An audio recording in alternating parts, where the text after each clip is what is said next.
In part 2 of this series, we indicated that internal evidence of style is perhaps the most frequently used and most important of the tests for document authorship. But what if there's a big monkey wrench thrown into that?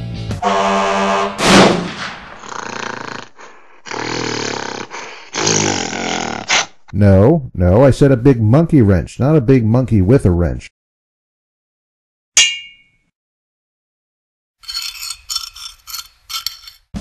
As I was saying, there's one thing that can throw a lot of these arguments on style into the ringer. Here's Paul. He wants to write one of his letters. But if Paul had a secretary...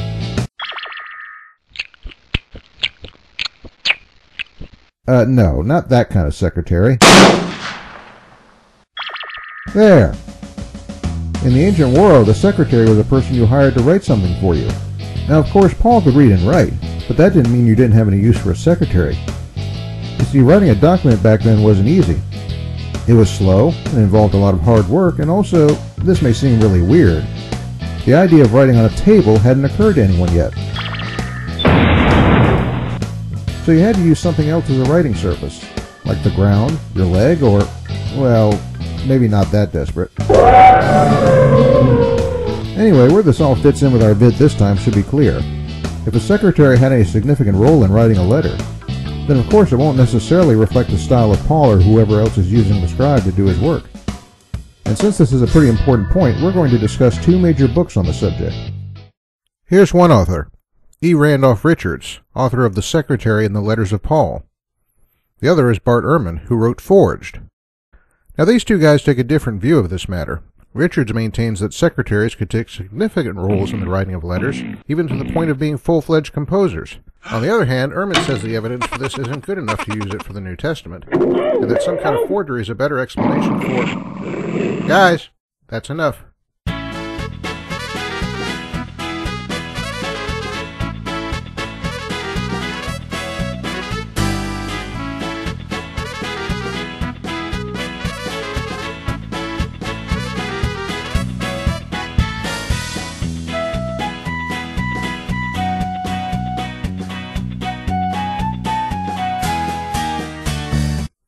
Okay, Dr. Richards, you can go home now.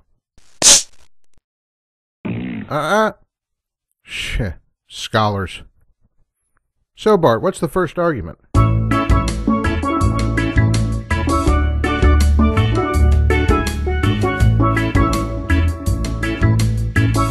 You like that one, huh? Well, I don't know why. It's weak as dirt.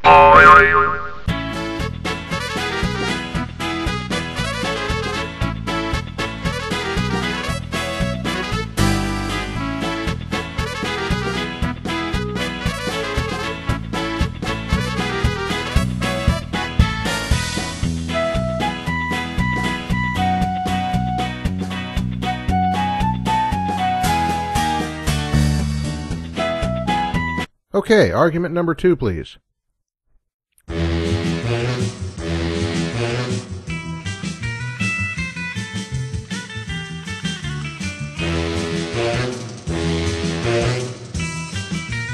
You realize that by arguing that, you've undercut your own argument against secretaries taking significant part in writing ancient letters, right?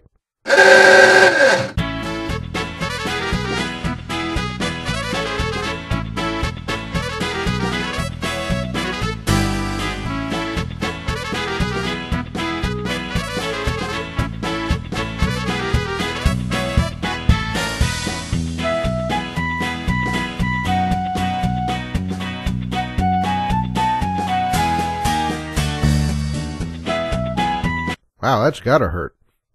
Okay, Dr. Ehrman, last one. Make it good. Come on.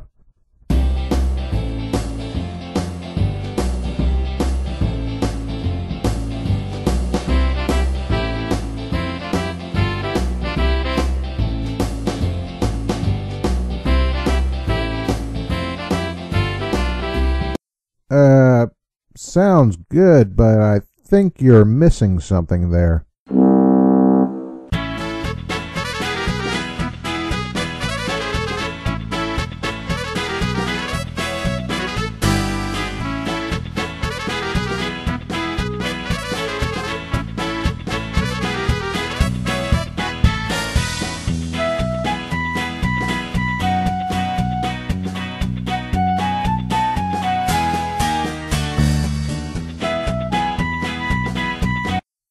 I'm sorry, but I guess that throws a big monkey wrench into all of your arguments for...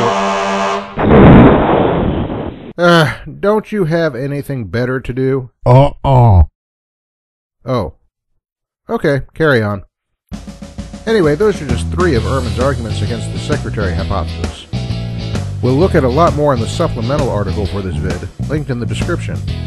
And next in this series, we'll start looking at the actual New Testament books. See you then.